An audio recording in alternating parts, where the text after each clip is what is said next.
Good morning, Bucknutters. Welcome to the Bucknuts Morning 5 here on Friday, November 24th, 2017. I am Dave Biddle, and I'm very happy to be joined by Jonah Booker. I hope everybody enjoyed the turkey and everything else you ate yesterday and the football and everything else.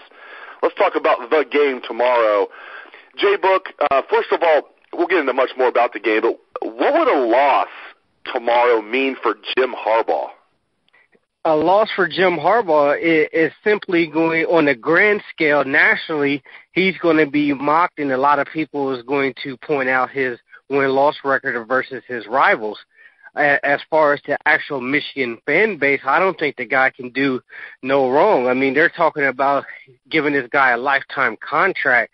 I'm sure the Michigan fans will love for him to win that game, but as far as a loss, I think a lot of people on a national scale will definitely ridicule him for his performance against his rivals, especially in the big games.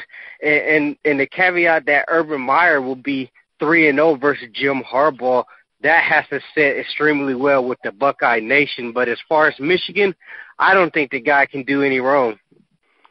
Ohio State has been so bipolar this season. They can look like the best team in the country one week, and they could lose to Iowa by 31 the next week or the previous week, however you want to look at it. Any concern from you, JBook, that Michigan brings their A game, really plays over their head, and just plays like a different team than we've seen all year, and Ohio State at the same time kind of brings their C game, or do you think the Iowa game finally woke up the Buckeyes for good? I think the Iowa game really woke up Ohio State. I know during the Illinois game, Brady Quinn had said after he had met and talked with Kevin Wilson pretty much said that Urban Meyer was acting like the New England Patriots was coming to town when they were only playing against Illinois. So that tells me these guys are going to be dialed in. It's the game. There's no overlooking. There's no sleepwalking. I expect Michigan to come out and play with a level of intensity that people haven't seen from them all year. I expect Ohio State to come out and match that intensity. I expect nothing less from those two teams, especially in this game.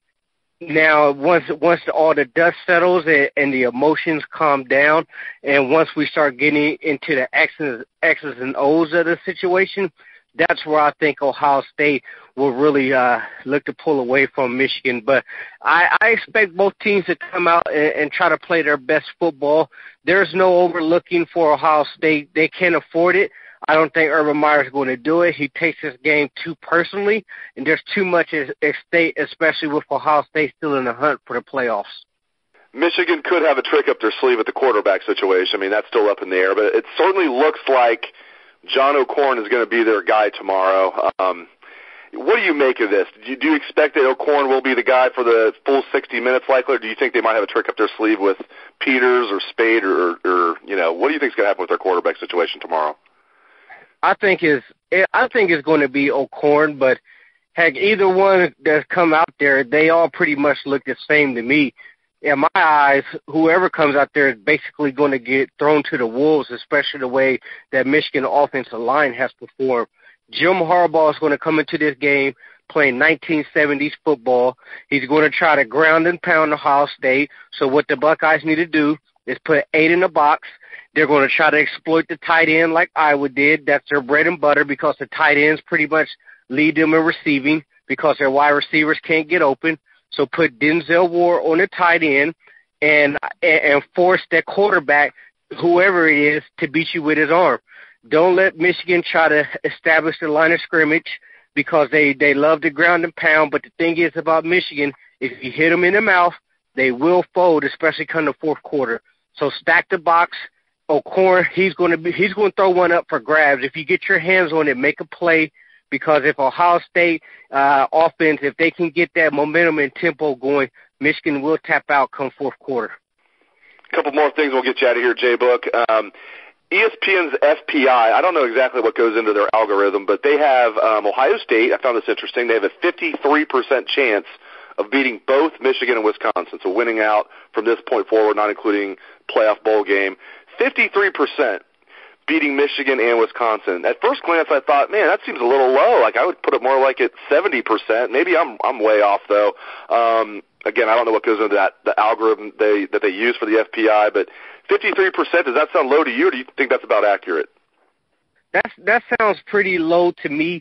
Everybody who follows me on Twitter knows that I'm a big sports betting guy, and one of the sources of information that I like to go to is RJ Bell's podcast, where he has the sharps from Las Vegas on there, and they're consistently talking about the spreads and the hypothetical spreads. And his podcast this week, a couple of the sharps said they have Ohio State at minimum a 7-point favorite against Wisconsin on a neutral field, and they believe that this line for Ohio State should actually be in the 14-point range when it comes to Michigan. But you saw a lot of opening bets drive that line down somewhat, and it's bounced back. So I'm not sure where ESPN is getting their mathematical equations from, but I agree with you. I think the percentage could be a little higher. All right, brass tacks, last thing, predictions. For those that didn't see our staff predictions that Alex Gleitman posted the other day, let's get down to it. I'll let you go first, my friend. How's this going to play out, and what's the final score going to be? Yeah, I'm going to be on the conservative end here because I think Michigan, they would love nothing more than to try to spoil Ohio State's playoff hopes. So I'm going to go Ohio State 31-17. They're still going to cover the spread, but I will tell you this, Dave, if Michigan gets a couple 3-and-outs as far as their offense, 3-and-out punt into Ohio State, or if they turn the football over, this game could get ugly. I just don't think Michigan has the offense to play from behind. And if Ohio State goes up-tempo and they're converting their first downs, Michigan's going to run out of gas. They do not have the depth up front to match up with Ohio State. They're consistently playing those guys for the bulk of the game. If Ohio State established that line of scrimmage and they go up-tempo, this game could get out of hand. But for the sake of the respect for the rivalry and that team up north, I'm going to call it 31-17. Ohio State still covers the spread. You and I are about in the same boat. I am not going. Maybe it's the 90s that I'm still affected by, but I think the Buckeyes are going to win. But I'm not predicting a blowout. I mean, I know they blew them out 2 years ago in Ann Arbor. I mean, if they're able to blow out Michigan in Ann Arbor 2 straight times, I mean, great. That'd be fantastic. But I mean, I need to see it to believe it. Again, maybe it's the 90s coming out in me. So I have it Ohio State 24, Michigan 13. I look for a defensive struggle. Michigan's defense is legit. This outside linebacker, Hudson, is what everybody thought Peppers should be. This guy is ranking as the number 1 linebacker in the entire Big Ten, according to Pro Football Focus. So Hudson, number 7. Everybody talks about Hurst, rightfully so. He's fantastic. Gary, also fantastic. But Hudson is really the straw that stirs a drink for their defense. So their defense, to me, is going to keep them in the game. And I do think Michigan is going to be a better team than what we've seen. But I have it 24-13. Buckeyes tomorrow at the Big House. Thank you so much to Jonah Booker. JBook, you always come strong. You can read his column every week on Bucknuts. It is Outside Columbus. You can follow him on Twitter, not just for gambling advice, but just for, he's just a good follow, period, but also for gambling advice. So at JBook37, thank you very much, JBook, and thanks to all the listeners out there for tuning in to the show. Hope you have a great day and a great weekend. Let's hear that Buckeye swag, best damn band in the land.